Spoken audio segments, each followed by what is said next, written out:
Yo, you there? Well, hey, welcome to the new season 3 Power of People Show.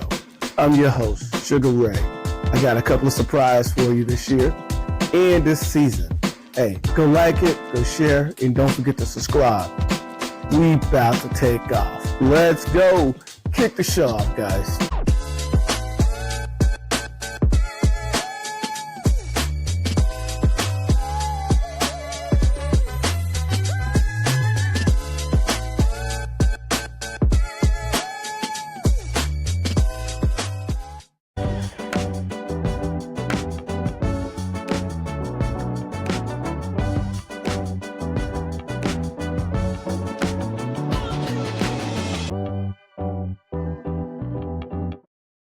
Yo, welcome back. I want to say this is the Power of People Show. This is your host, Sugar Ray.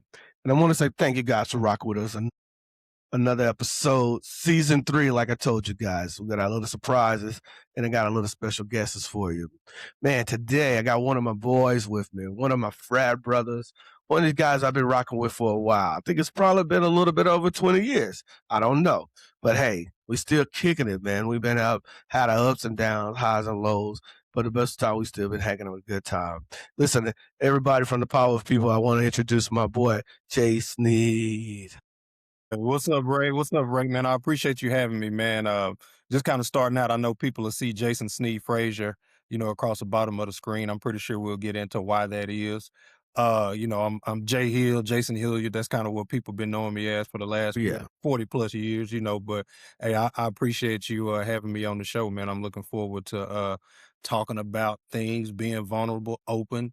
My thing right now is men's mental health. I feel like brothers, men of all races, ages, incomes need to, we really got to lock in on our mental health.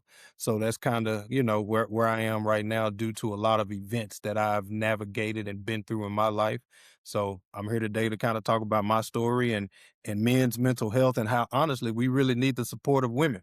I can't leave the women out. We definitely need the support of women. Already, man. I like that. Hey, man, I gotta give you some claps for that introduction, man. I appreciate that, Hey, brother. that was beautiful, bro. I appreciate it. Listen to my guy. Listen to my guy. But yeah, no, I love that dope introduction, man. Mental health, man. It's a big deal right now in society. Matter of fact, I'm glad you brought that up. Man, you was one of the reasons why I've been having a conversation about this topic a lot. Just talking to you as we pass by, man, and it's kind of been inspiring, actually.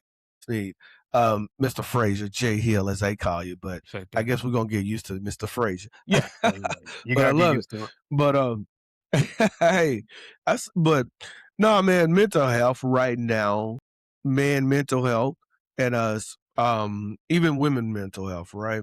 Which we just coming out of Black History Month, right? Going into the next month, and just for us guys, health is a very important thing. Yeah. We don't realize it how important it is, but just a little, let the people know what you got going on right now, and why this is so important to you. What you Okay. got? Well, just to kind of start out, man, I've kind of dusted off a lot of writing, I've been doing. So, over the years, man, I love to just kind of write and tell stories. So I kind of got my own Substack newsletter journal where I kind of write. And that kind of morphed into, hey, let me do a podcast. I've only shot an intro, I kind of got analysis paralysis a little bit, so Yeah, episode 1 coming soon, man. But, and it's, the Frazier project, pretty much. And that's already. a ode to, my father, Sneed, that comes from my grandmother's side, my dad's side. So it's just kind of coming of age as a 40-plus-year-old man, connecting the dots, like I said, being open, being vulnerable about, some things growing up to where it's like, man, always, I was an angry kid growing up, I was real angry. Uh, I you don't know, believe that, I but he was, I, telling I was, people I was, I I don't was believe pretty, that. yeah, I was pretty angry, man. And so as I got older, trying to figure out where exactly that comes from and, trying to be in a relationship, being a young father, things not working, just kind of keep plugging along, going to work, getting more degrees, advancing up the corporate ladder. And it's kind of like, man, I'm big on therapy. One my therapist is one of our frat brothers, man, and I look at him, Dr. Moses Chisholm. I look at him as like a big brother now.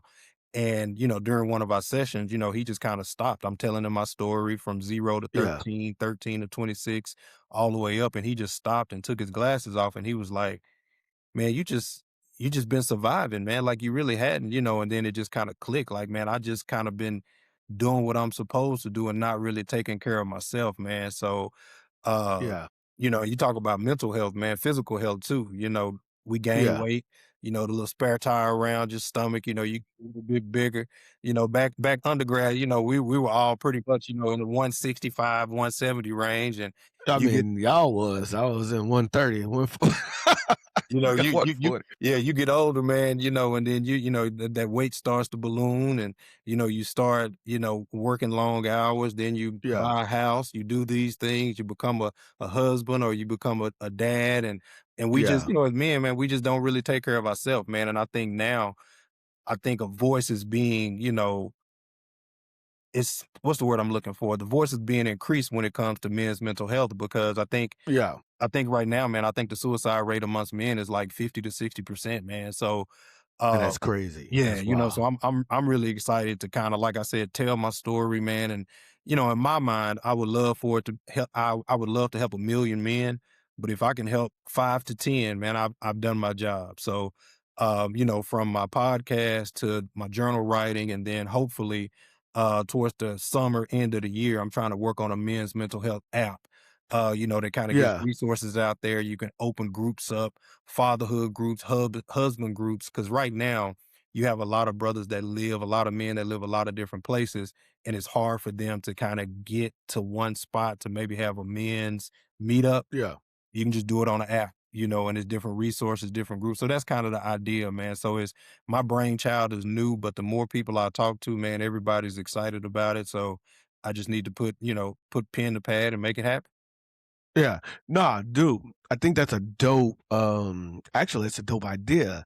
We never talked about the app part, but we talked about the podcast and, the journalism, the journaling and all of that. And, so you put out a couple of newsletters and, and a couple of journal, entries that you put out there, which I thought was pretty dope, man. I thought that was very dope and took a little for you to step out and really just put that baby out there. Right, Actually, I right, mean, right, right. no Yeah. pun intended, but Yeah. Well, and it's your baby. yeah, It's and your that's the thing, baby, man. and It's it's that just your thing. fear of being judged too. I want to, not to interrupt you, but just throw that Yeah, in there, man. That fear of being judged. This is something I've probably been sitting on for like maybe a year. It's always kind of been on my heart to start a podcast. I've been holding yeah, on to it for like 10 years, but once again, we're gonna get open and vulnerable now. And just being honest, I met my biological father October 2nd of 2024. Uh, yeah. Okay. Ancestry.com, he's real smart, so he found my number on online and called me, and I'm literally he found me. He found me. I'm laying in the bed, man, and my phone buzzes, and I look at this number, and I don't know the number, but he's like, "Hey, my name is so and so, blah blah blah." And it was 6 o'clock in the morning. I just looked at my phone, and I'm like, "Man, I don't really have time for Man, this, man." And I just put my phone down. So that's kind of the tip of the iceberg, man. Meeting my father, meeting my brother. Me and my brother, we're close now. To find out, he went to DeSoto High School. Um, man. then, just being, once again, being open, being vulnerable. My mom's side, they kept some things from me. It Yeah, wasn't, when I told them, it wasn't well received by them. My mom, she had her own struggle with, abuse and different things. So I think gotcha. if I would have done a podcast 5, 10 years ago, and then I meet my biological father, my Yeah. podcast would have been very negative towards women. And that's just being honest. So Y- you mean your mindset would have been a different mindset it as would, it's yeah, not as yeah, mature as you are now. yeah, it would have been different. I mean, and it's like, man, talking about God, man, timing, and this is like, Yeah, it may have not been perfect, but it was the right time for me to find out this information, because I'm in a better space. Um, yeah. yeah. So, yeah, I I mean, like that's that, that's pretty man. much it, man. I Nah, mean, and then, to totally be honest, man, when I met my dad, everything is cool, but then man, I got hit with a lot of mental health things, man. Depression, questioning myself, questioning my mom, and yeah, it's like, once again, being vulnerable, man. I started going to therapy and I got my official diagnosis, man. And I yeah. literally, had to go see my therapist and talk to my therapist and just be open with him. And man, it's been honestly, man, it's been life changing, man. So that's kind of what has me in this men's mental health because it's so many men like me, so many men like you that have Yeah. pretty much the same story or worse story, but they don't really have anybody to connect it to, anybody to talk to, resources. We try to handle things on our own. So that's just where it went, man, and where it is right now. Nah, that's dope. That's dope. It's the sound, and it's dope that your father came back and he kind of stalked you. And at He the did, on the man. second half, he was like stalking you. He was like, "Hey, man, you belong to me. Come here." Yeah. Yeah. Yeah. That's pretty much what it was, man. You know, and that's why, I kind of say, Antoine Fisher, my story is kind of like Antoine Fisher, man. I love him to death, man. My pops, he was always within 10 to 15 minutes of me. He did not know I existed. Yeah, It just was what it was. He did not know. He wasn't a perfect father, but he's always been present. So there's no that's doubt in my good. mind that he would have been present in my life. He served 35 years with the fire department, graduate of Prairie View A&M. He's a farmer, down in Yeah, East Texas, man. And so, just that lineage, man. And we talk about Sneed Frazier. When I go down and yeah, visit him, I passed Sneed Frazier Road, yeah. and that's my The grandmother history. and my grandfather, and that's history. So to Yeah. be able to kind of put Hilliard to bed and come into Sneed Frazier and attach it to legacy and life, and my dad being who he is with farming and animals and land, man, it's a beautiful thing. Well, so okay, yeah, I like that. That is a great thing. When you talk about lineage and legacy and all of those things, so I guess my question is, with the mental aspect, how would you still carry the name Hilliard, or how do you feel about that? I mean, since you that's part of your life, though. It's part of your I'm not life and part of I'm your not history, a but Yeah, I'm I'm just I'm not curious. attached I'm not attached to Hilliard at all, man. Once again, just being open and honest, man. The man that I thought was my father, he was not Yeah, my father. God rest his soul. got you. Through a lot of things, my mom went through a lot of trauma, a lot of experiences. So Hilliard is not. I have no attachment to Hilliard at all. Nothing Um, wrong with that, though. yeah, so that. Yeah, Yeah, that's a so I mean, and that's correction. that's my mom's my mom's ex husband's name. So uh, Sort of like I get it. It's like for me, my mom, her last name, my dad, Lorraine Walker. I got Lorraine Walker, right? I don't take my dad last name. I got my mom's maiden last name, but when she got married, her name is Mackenzie. So that's yeah, her marriage name was just it's Mackenzie, which is my younger brother's last name. So I never took, but I'm older than that. I never took my dad last name. Back in the '80s, yeah. if the parents were married, you wouldn't get their last name. But Right, uh, exactly. Yeah, man. So it's a lot to be said, man, about that last name being attached to it. And just honestly, man, just knowing where I come from, man. And I think that was a part of me growing up angry. Um, it's kind of like a mental not reset. knowing, I always knew there was something, but being a kid, growing up in Oak Cliff, uh, being a young man or being a kid and knowing that something is Yeah, not right and not being able to attach to it, what the actual issue is, man, you get angry, you kind of dive into alcohol, you dive into sports, I was big in sports, women, I mean, just all those negative things because I didn't know who my father was. yeah. And You, then, the man I thought was my father, I didn't meet him until I was 32 years old. I'm 45 right now.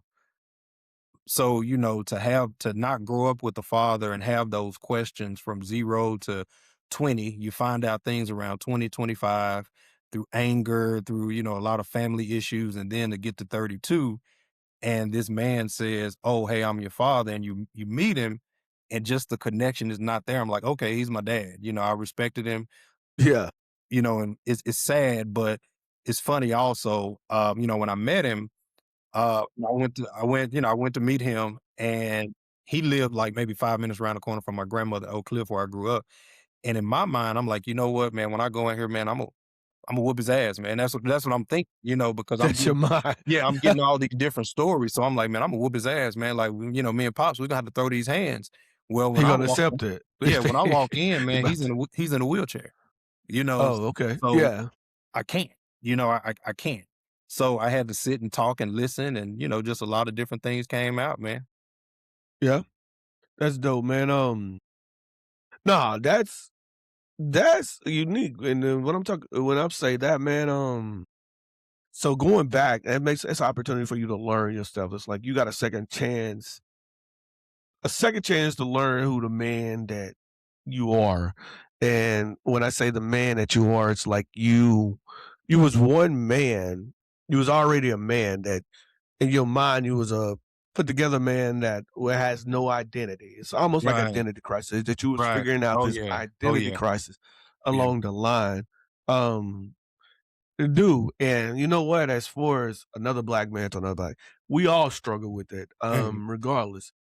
To some point, I think in those age, and I think that's a big problem right now with society and our young black man, they struggle with identity crisis. Yeah, yeah, most definitely.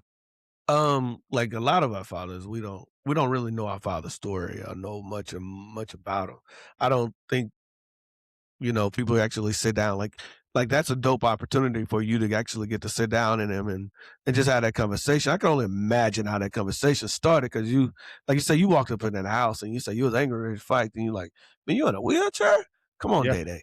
yeah, You yeah, and yeah, yeah. I mean, and so but to like I have said, that man, conversation, yeah, I mean, and to meet, him, it was okay, life change and all these other different things. yeah, But then, he passes away and I'm just kind of trudging along. Everything is cool. And my sister, she's not my biological sister. I thought we were biological sisters through our first dad, yeah, we joke about it. But to yeah. find out, she's not my biological sister, it was heartbreaking. I kind of had to manage her feelings, emotions, but the crazy thing about it is, man, you But y'all think had the same mom.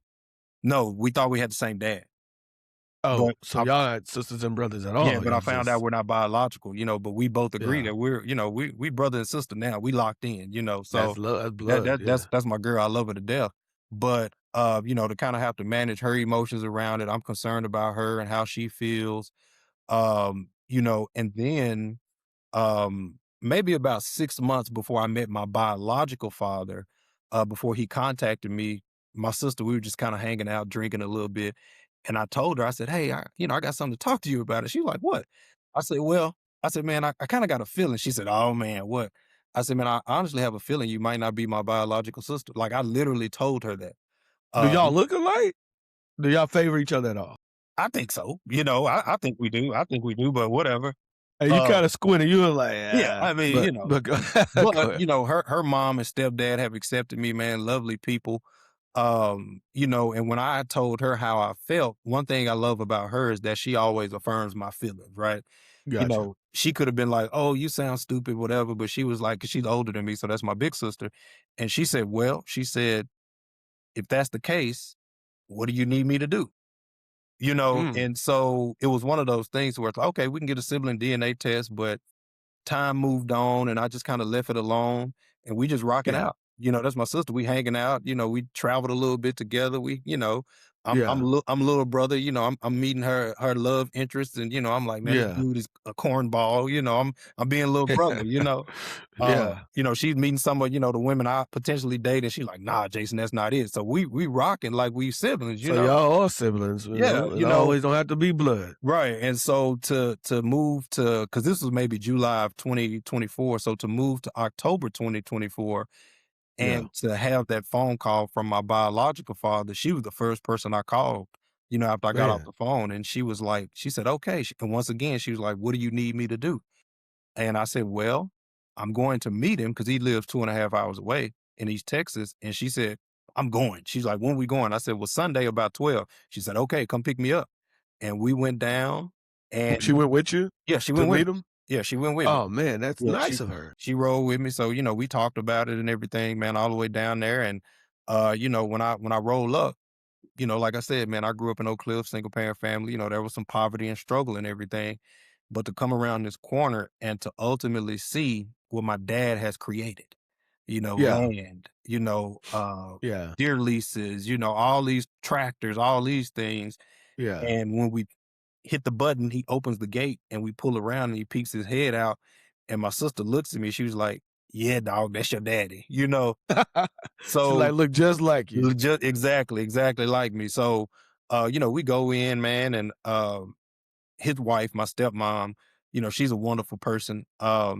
She kind of took my sister and they went and walked around and she showed her some stuff so me and my father could have our time, and we sat there and Yeah, talked and chit chatted and he was just real apologetic to a certain extent, but then he was also excited, maybe a little bit yeah, apprehensive because he doesn't know how I was raised. I could be shady, I could have all these different things going on. So yeah, I'm apprehensive of him.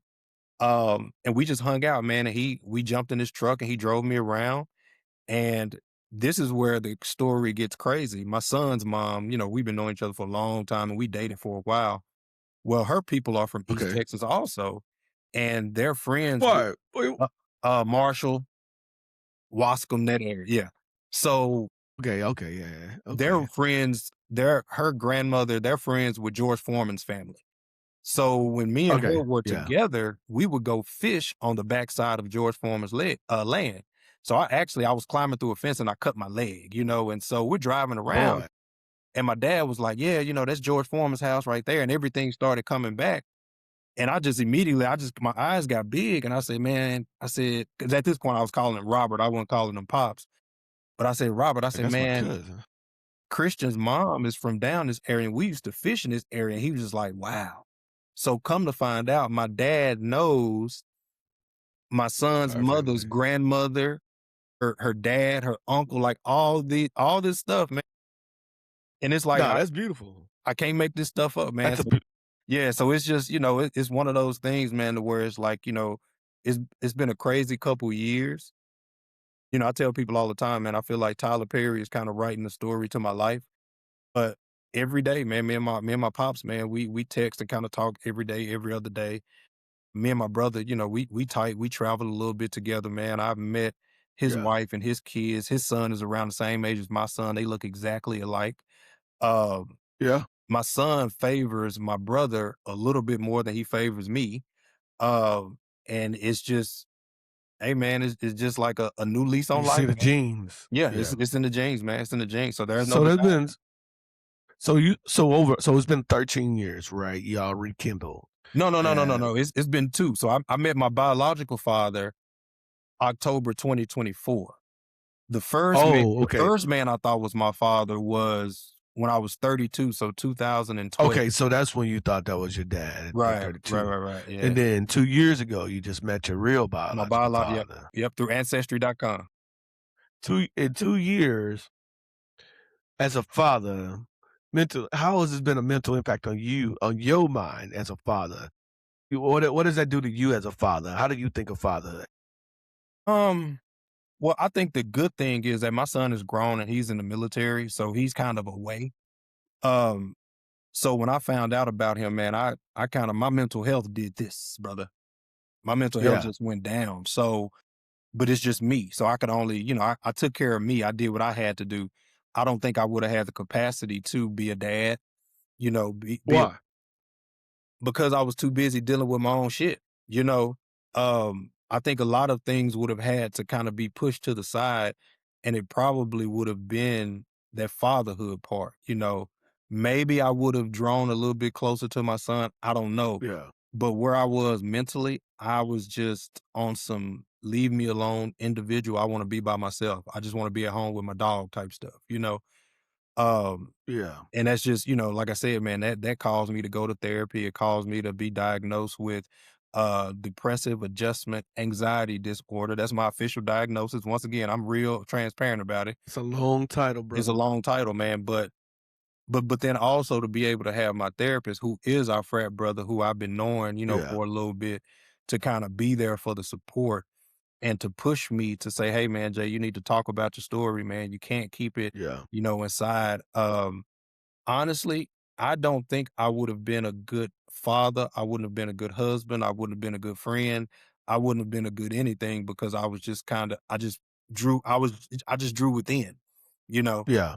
You Uh, needed yeah, your cup was half empty, and yeah, you needed somebody to really pour into you, right, and right. that's what I think that's what I'm hearing. You Yeah, needed and somebody to you pour and that's into. the thing. You think about men's mental health, man, and the first thing I did, I drew in. And I felt like I didn't have anybody to talk to, and that's what a lot of men do. We'll be going through the fire and we feel like nobody cares. But once I did open up and I started talking to my therapist, I started talking to, my line brother James and some of my other friends. I started talking to my sister. I started talking to, some other female friends I had who were just like sisters to me, and it felt like a weight was just lifted off of my shoulder. To me, it goes back to affirmation. Like in my life, I Yeah, hadn't, I hadn't felt affirmed a lot. And so gotcha. to have the people around me, my friends and, my sister and, a lot of my frat brothers affirm me, man, that was cool. And I felt like, oh, okay, I'm not gonna be judged. I can have these hard conversations, or, if I'm just feeling bad, I can pick up the phone and call somebody, because around this time me and my mom, we really were not even communicating, so yeah, so it was a lot, man, it was a lot. How was that? How you feel about that? Um, You're getting all this new information. Life changing, yeah, and so it's just unraveling in front of your own eyes, bro. And I can only imagine, the thought process. Like, man, now who am I? Do I even know who I am at this right, point? You know what I'm saying? I don't know.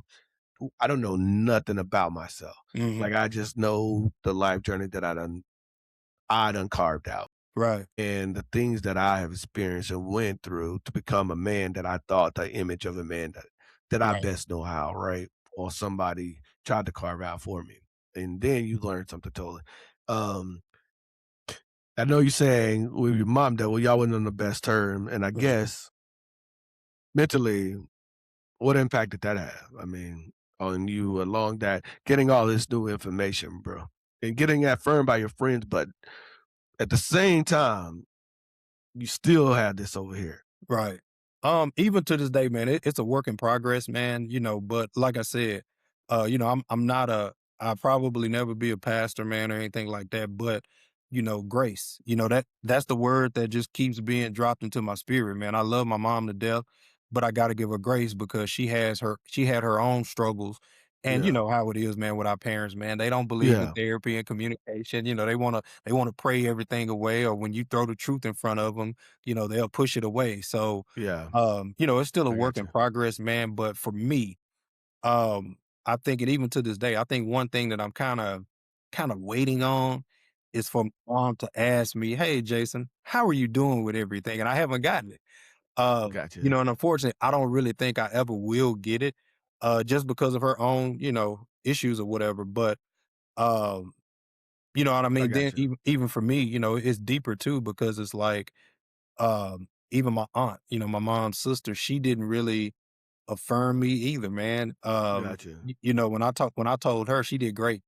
Real good conversation, but then like the next week, That's our sister though, yeah, and that's the and they thing, gonna I'm stick. pretty sure they had a Yeah. conversation and they got to support each other, but that next week, man, it was kind of like I'm taking all the darts, it's like Yeah. yeah, That's it was understandable. just a crazy situation, man. So, um, it's a work in progress, man. I think that God is going, He'll work it out. I Um, mean, I'm glad you said and I'm glad you said that because truth be told, he will. That grace and that mercy that you're talking about, it is there, right? And for them as well. And I man, listen, I understand how you feel. I think, I don't know if I ever told you. So we in my family and whoever we watch mom them, hey, right. they'll come The for you. truth is the But truth is the the truth, truth man. The is, truth is the but truth. it is so we kind of a similar scenario with one of my cousins.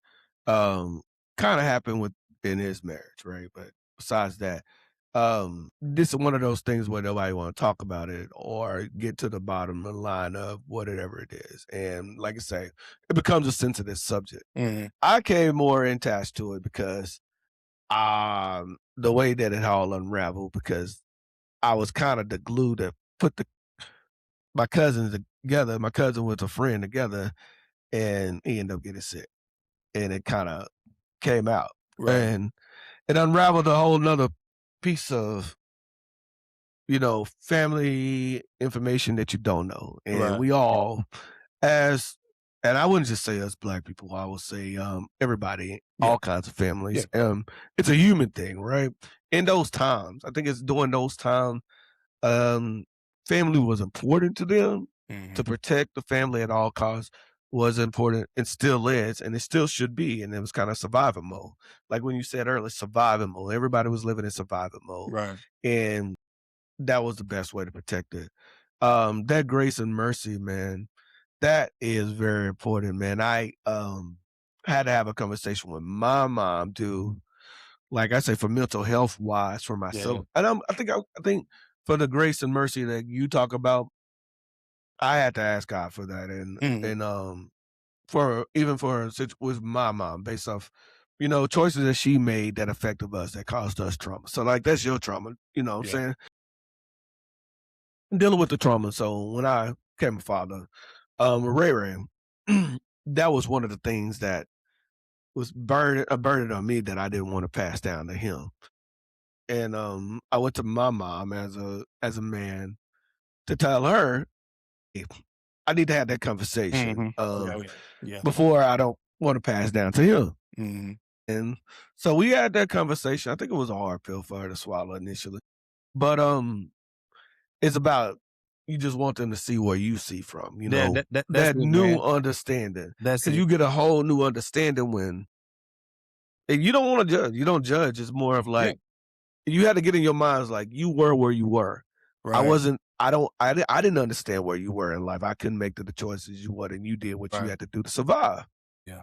Yeah. I've And that been living in survival mode this whole time while right. you were surviving as Exactly. well. Exactly. And that's one of the things, man, like with my son, as you know, you've seen Christian from a little bitty fella all Yeah, the way to an adult, but he knows everything. I shared it with him and I was like, "Hey man, I'm not telling you this so you can be mad or upset. I just always want to be open and honest with you." yeah, And like I said, it's crazy the way things work out. He's in the Air Force and he graduated from his training school around the same time that I met my biological father. And so it just so happened that he was coming home. He had like a 2-week break in between his graduation and him going to his first base.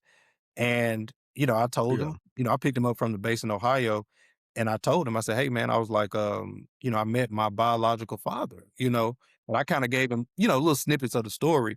And this broke Was me it? down, man. I started crying, man. He was next to me in the car and he put his hand on my shoulder and he just looked at me upside my head and he said, "Daddy, are you okay?" And man, I just started crying because to Yeah, that point, nobody had asked me how I was doing, So and exactly. for my son who's 23 years old at the time to just be like, okay, I'm pretty sure he doesn't, he's a young man of, he doesn't have a lot to say. He's kind of quiet. But for him to just Yeah, be able to put his hand on my shoulder and be like, "Damn, daddy, how you doing?"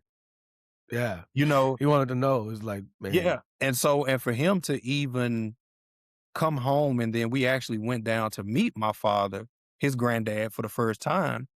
yeah, My pops, man, he was a second lieutenant in the Air Force.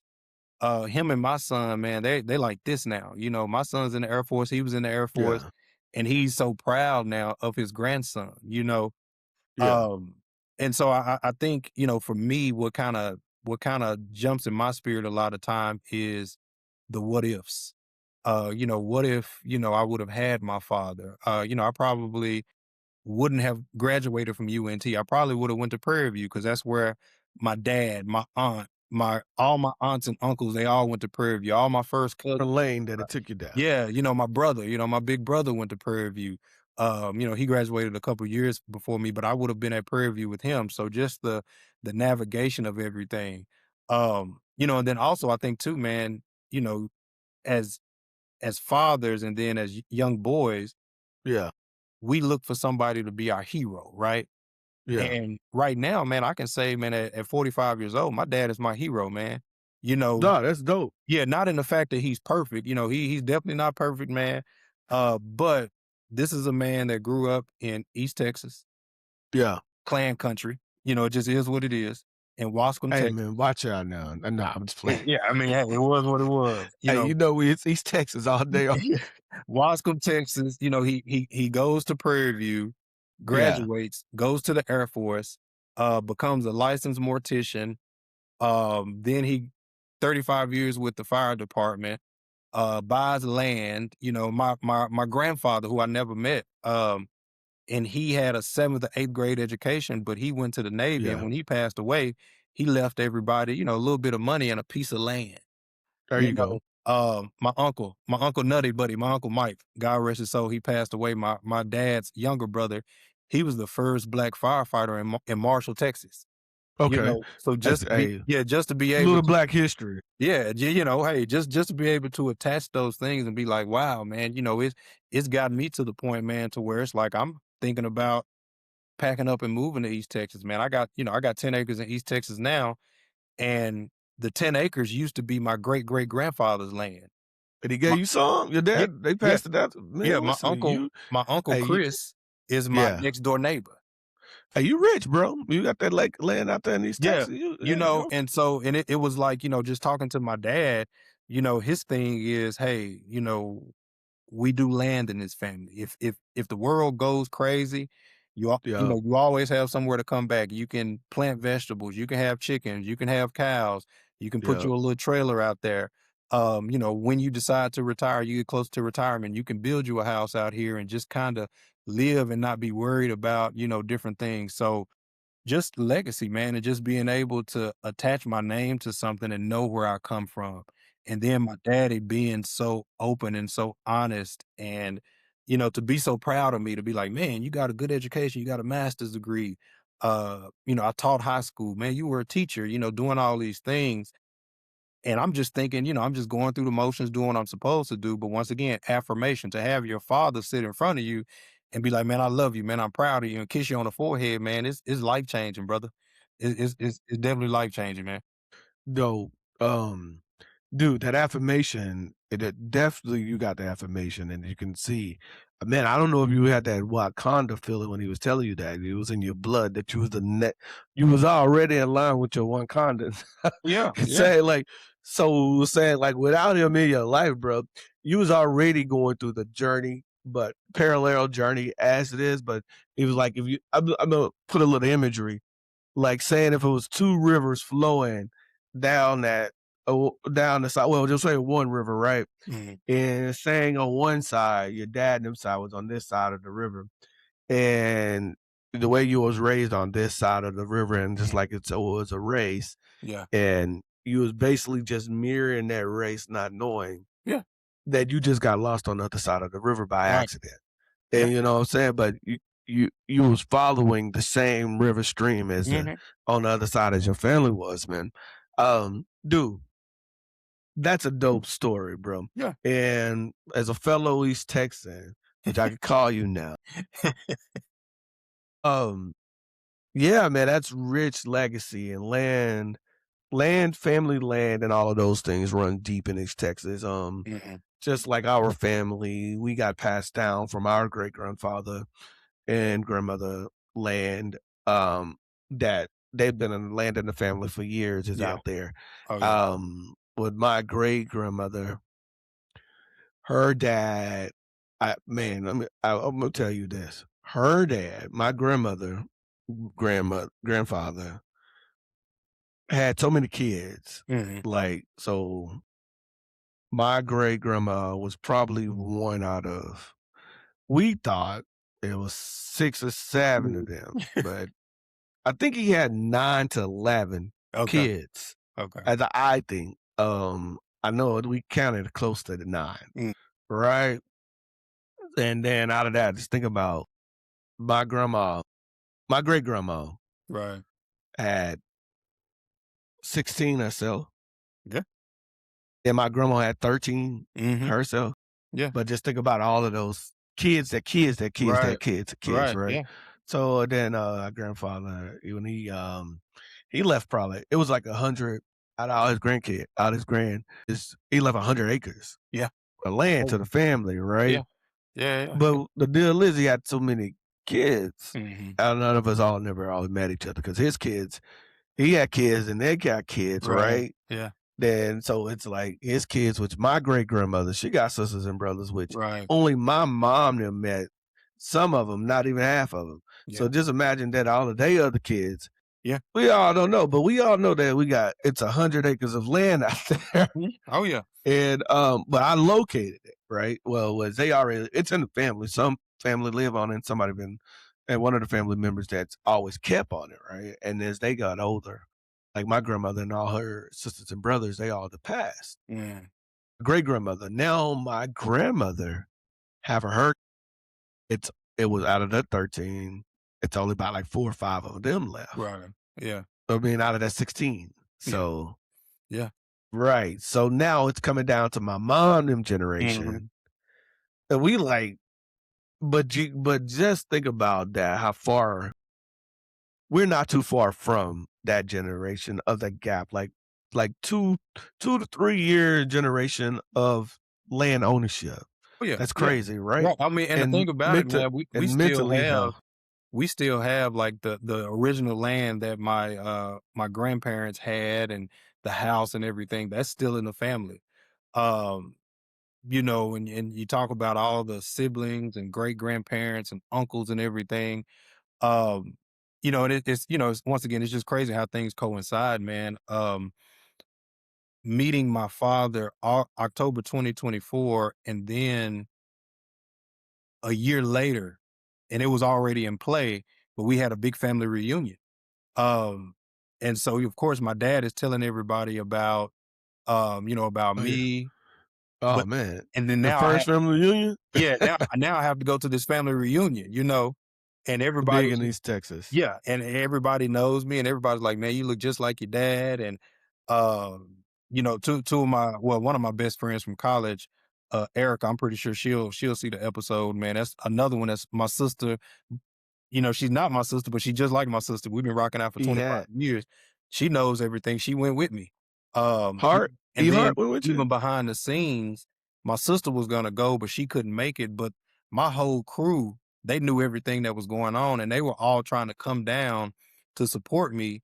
But a lot of people couldn't make it due to prior engagements. So Eric on that side, I just wish that it could be beautiful on my mom's side. Eric is very protective of you too, Oh, so yeah, yeah, that's yeah, oh, yeah, that's yeah, yeah. dope. Yeah, yeah, yeah. So, But nah, I just hope one day, man, that I hope and pray one day that, things get beautiful on my mom's side, man, but it's a work in progress, but I can't let that issue or whatever it is that's going on, I can't let it affect the positivity that's going on, with my dad, man, 'cause, dope. I'm late to the party, I gotta spend as much time with my dad as possible, Alright, dope. Let's, tell me, Jay, now tell me a little bit about this project. Tell us all about the project. What you got going on? What you looking what's the spec? What is there for us to spec? Tell us about the So project kind coming of up. starting out, man, like I said, it's the Frazier project, mental progress over perfection. Just kind of thinking, man, we try to be perfect, but it's kind of like working out, man. We'll probably never have the six pack and the shoulders and all this, but it's about progress, feeling better, being vulnerable, being open, man. So the podcast, man, it's gonna be many episodes. So my goal is every episode is gonna be maybe 10 to 12 minutes, maybe 15 at the most. When I bring in guests, it will run longer, of course, but the single episodes, the mini episodes, it'll just be me. And at my core, I'm a teacher, right? So, I taught, business education. So my goal every mini episode is to teach a topic. So for example, I'm fleshing out episode one is going to be when did I fall in love with therapy? So I'll start back when I met my first dad, who I thought was my dad. That's what kind of my ex at the time, she got me into therapy. She's a licensed counselor now, and she was there for everything. Yeah. So just kind of when did I fall in love with therapy? And I'll kind of navigate that, talk about the ups and downs, the highs and lows, throw some things in there about teaching, being open and honest about therapy, the good things about therapy, the not so good things about therapy, because there are, some bad things about therapy, but the bad things have to do with being open and honest. So that's kind of episode one. So we'll just kind of go down the rabbit hole. One episode I do have coming up, man. I have my colorectal doctor, Dr. Hackett's. Is we getting up there, man. I had my colonoscopy, man, and so I'm gonna Yeah, have I yeah, I'm remember gonna that. I remember you got yours done when you was like 30, right? nah, man. I got it done 2 days ago. But I'm gonna have an episode with him because we talk about mental and physical health, man. With colon cancer being, I think the number one cancer in America, and it Yeah, gets, the rates get higher amongst Black men. So to even have him come in and do an episode and talk about his background and how we can watch out for things, longevity. So that's kind of the podcast. Um, the Substack, the journal, hopefully it'll lead to a book. I do, I definitely want to write a book, man. My therapist is trying to push me towards being a life coach. I don't know how that's going to work out, but I'm open to it. So, I'm kind of talking to him and trying to flesh some things out. But ultimately, man, I'm really excited about the app. gotcha. Getting the app built, man. Brothers who may not be the most vocal, who may say, hey, you know what? I don't really know about this therapy thing. They'll actually Yeah, have an app they can log into, and it'll be interactive. Artificial intelligence will kind of take over. They can type in questions about how they're feeling. gotcha. Like starting out, once you open the app, it'll be like a mood meter. Hey, Sugar Ray, how you doing today? You can choose how you're doing and how you're feeling, Yeah, and it opens up, and you'll have options to, classes, groups that you can go into and talk to potential people that are, going through the same thing. So that's kind of, what I'm doing, man. I've kind of yeah, been invited to talk to a men's group recently. yeah, So we're trying to flesh that out, man. So everything, this is kind of my lane, and everything is coming so easy, um, and I think it just has to do with me being open and honest about it, man. I'm kind of tired of hiding things, uh, yeah, tired of taking everything on myself. And man, I just want to tell my story and let men know that it's gonna be okay. Because if we're okay, it's gonna help us be better fathers. It's gonna help us be better husbands, better in relationships. And then also on the flip side with women, it will give women a peek into potentially some things that we've been through as men growing up. You know, yeah, so it's not one of those things where it's like, a woman may be like, "Oh, you're just like this." You're okay. Well, he may be like that, but there's a reason why. And yeah, be able to attach it to something, and hopefully, better communication, better relationships, more respect, more love, more yeah. grace, more forgiveness. So all those things, man. That's kind of the Frazier project. I plan on having an episode with my brother. I plan on having an episode with my pops. So he's gonna Yeah. come on. No, man. So just kind of throwing everything out there, man, and just trying to help as many people as possible. No, I love it, bro. It's gonna sound like a dope. It sounds like you found like you're starting to get passionate about it. You Yeah. Oh yeah. found when Yeah. Yeah. once and that's what they say. Once something comes easy and it start flowing freely, you start to become passionate about it, and Yeah. sort of seem like it sort of could create a new purpose for you, and Right. create a new purpose for you. And the more passionate you about it, I mean, it's not like it's not work anymore. It's a freely flowing Yeah. thought process Oh for yeah. you, and it all just come together. Man, I love that for you, bro. Um, it's crazy that what you were just saying, and I share this with you. Have you I was watching that episode, sister something, sister with it had I was Luke about to, James on I there was about to with say, man, Colin. you're not watching Sister Sister with Tia and Tamara, are Nah, you? nah, nah. Nah, it was his other podcast. It was Luke James, that Colin guy, I can't think of his name, the guy that played Pinky. Well, yeah, it was Um, like the round table. Yeah, they the were having a round discussion. table. Yeah, yeah, yeah. So man, and the fact that I'm having this conversation with you, and that it came to my mind is, when people knowing their father journey, right? Part of the mental health. They was talking about, you know, the Colin guy. I think he was talking about, he just learned at that age 67 or something what love was, right? So Right, because it's what made him right, go yeah, yeah, to therapy, right? And he was saying how like, he didn't know he come from like a generation where they didn't know how to love. right. Is that? But man, it put a thought in my mind of do us men and fathers at this age, us and other people like say your story and other men Mhm. and young men that's out there, your YNs and Right. either young gentlemen that's trying to that are not fathers that have fathers and still gentlemen, this is still successful gentlemen. Mhm. Um, of not really truly knowing your father, your Mhm. parents, knowing because I was thinking of like, how many of us has actually sat down and had conversations with our dad of what life was like for them. Right. Like, what experiences did they really enjoy? What's some of the trouble that they got into, some dumb mistakes that they was Right. doing? To hear those legit stories of like, hey man, when you was finding out girls and you started liking girls, or Mhm. when you and your little homeboys was doing something y'all had a business with, try your thought process, or when you got in trouble, what was your thought process? How Mhm. did you handle those thought Right. process? Or understand how did they feel? As young men, when you talk about mental health, and that's what I'm big on when it comes to Ray Ray. Um, I always ask them how you feel. Mhm. Why you do that? Yeah. Why you think that way? Why you feel that way? Is it really true, or is that real? Like, let's revisit. He get mad, like when he gets so mad so easily, and I was like, man, why you feel that way? Why you think like that? Why Mhm. you? I just asked him. He's just like, and he just thought, and I'm like, no, I'm serious. I want you Right. to understand Mhm. why you feel that way, why you might not be legit, why it might not be legit, Right. why it may not be valid. And what because I don't recall it being able to have those in depth conversations with Exactly. my fathers and Exactly. my father. And I was thinking like this, my dad didn't even know his dad. Mhm. That's crazy. So Yeah.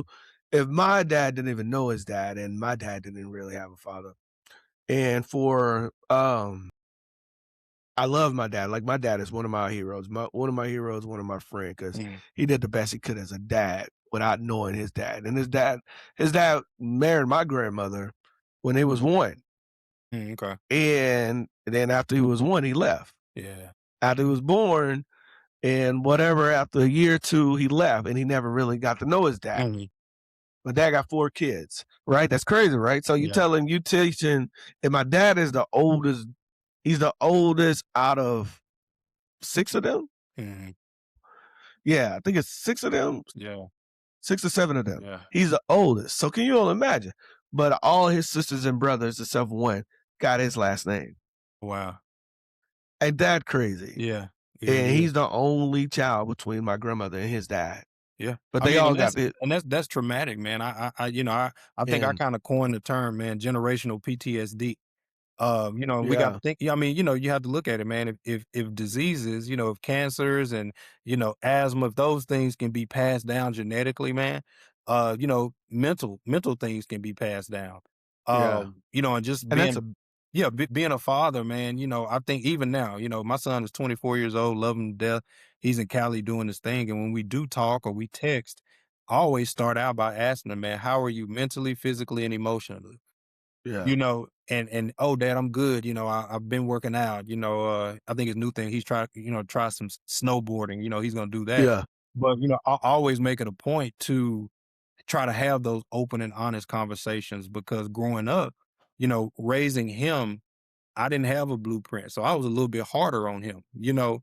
Same And I told thing. him this. I told Yeah. him, I said, man, I think I raised you the way that I needed to be raised. I mean, it just what and then I didn't have any other men to go to say, hey, how do I do Exactly. To this? How do ask I those do that? questions. Yeah, I didn't, so You just took and I bet you just took away from things that you took from people yeah. that you looked So up to. yeah, so for me, the foundation was just to be there. That was it for me. And as you know, I mean, back when we were rocking, hanging out, if it wasn't at a party, you see me walking around, my son was with me. Yeah, He was in pictures and everything. So for me, it's always been just be present. yeah. Um, you know, try to And break that's that. what it was from my dad. Yeah, break So that cycle of poverty, which I did. Good schools, education, go to college, play baseball, all those things.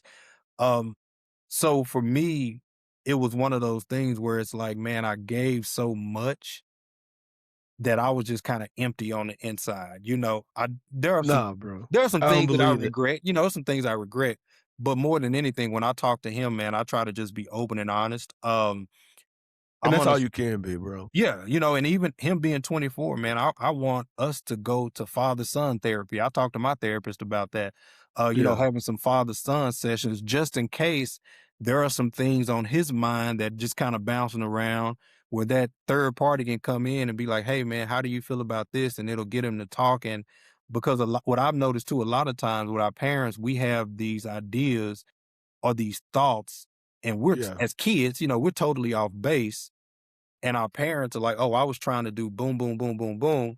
But we think about it, "Oh, you were trying to hold me back. You hated me. You didn't love me." They And was in our survival parent, mode. yeah, and our parents are like, "No, no, stupid. They were shooting down the street. So I didn't want you to go down the Yeah. street." You know, Yeah. so, you know, just to have those conversations and see kind of what's going on in his head to make our relationship even better as he becomes the man he's supposed to be.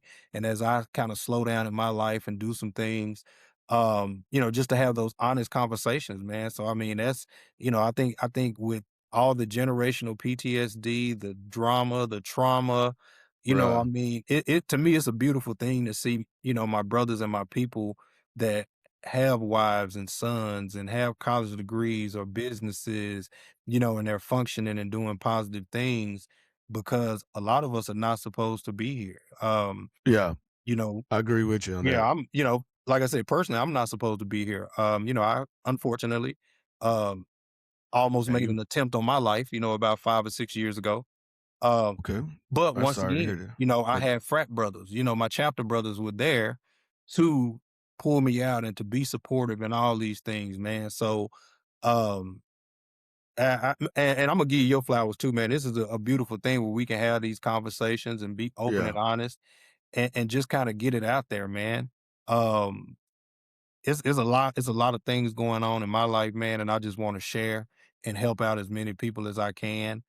You know, I don't too much care about judgment, man. You know, I mean, Oh, yeah. yeah, if somebody wants to have a conversation, man, I'm open to having a conversation. You know, I'm still a bit of a knucklehead, you know, but you know, I'm a little bit more calm now. But you know, it's just one of the things, man, where it's like I appreciate you for allowing me to come on and tell my story, and you know, hopefully, you know, your podcast will blow up, mine will blow up, and you know, maybe we'll be on iHeartRadio one day, you know?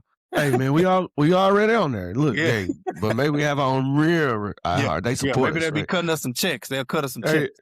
there you go, man. Yeah, man, no, dope story. I love that, man.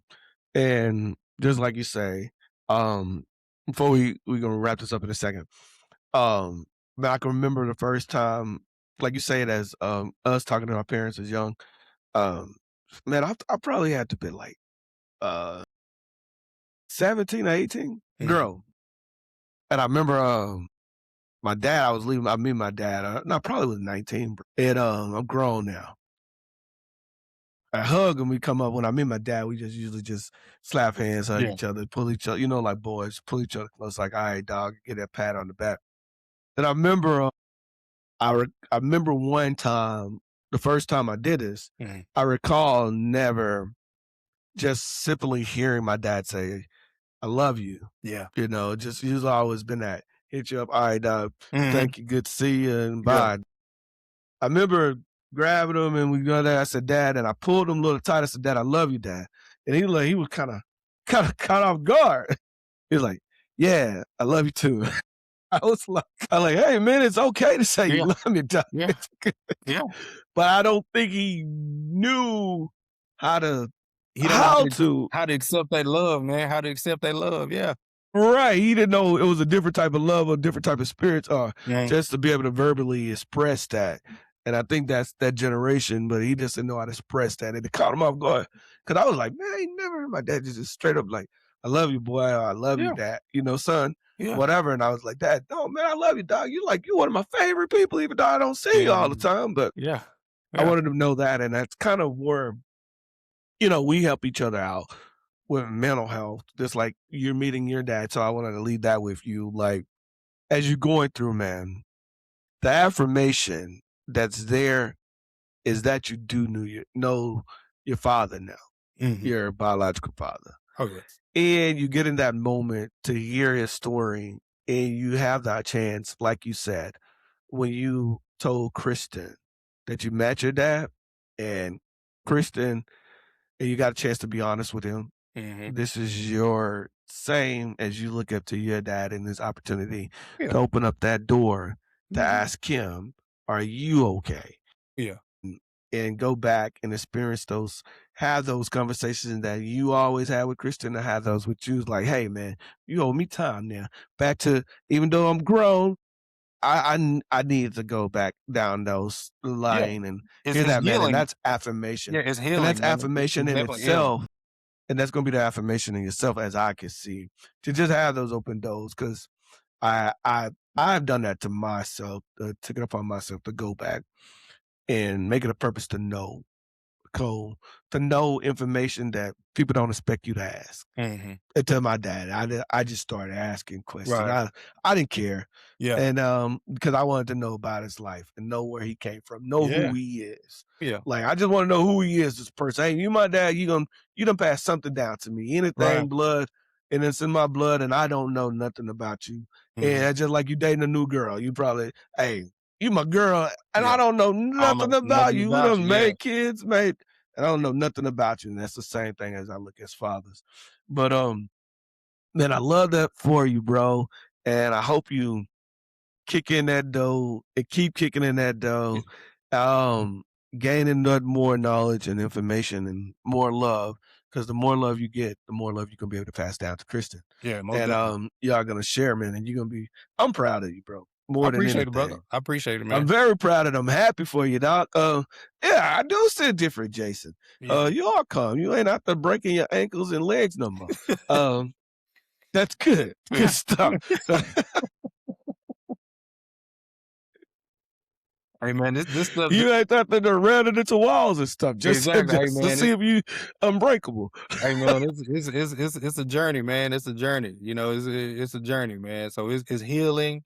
I'm getting more comfortable talking about it. Before, it's kind of one of those things where, you don't talk about it, Nah, bro, yeah, enjoy but it. now Talk I'm to just I'm just open about it, man. Anybody that want to listen, I'll tell you my story, man. It just is what it is. cool. And yeah, bro, enjoy that moment. Bro, it's you'll be surprised how many more people you're gonna help and how more farther that's gonna take you. And then, Yeah. bro, before you go, this is the Power of People show. So if you can drop some success of keys and knowledge or a few gems to the people, to our audience, what would you tell the people? Go. Oh, man, the world we live in now is so crazy. Just love on each other, man. Like we gotta stop this oppression Olympics. That's what I like to call it, man. We so quick to make it seem like we got it worse than the other person and vice versa.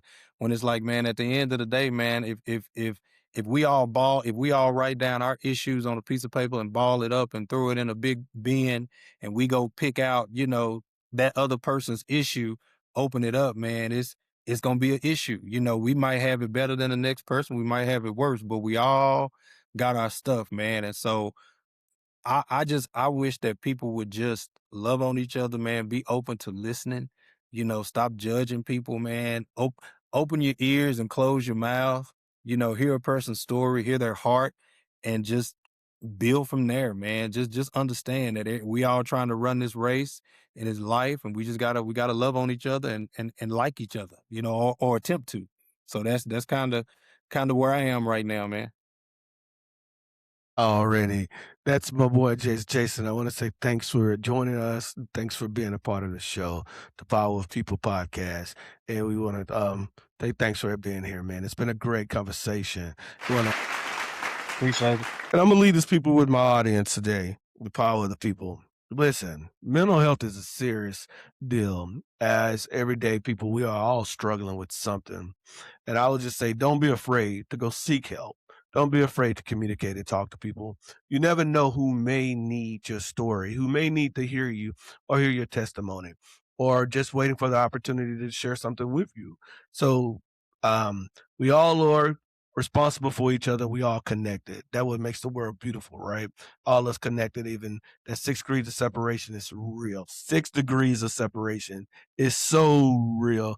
And hey, that's what makes us family.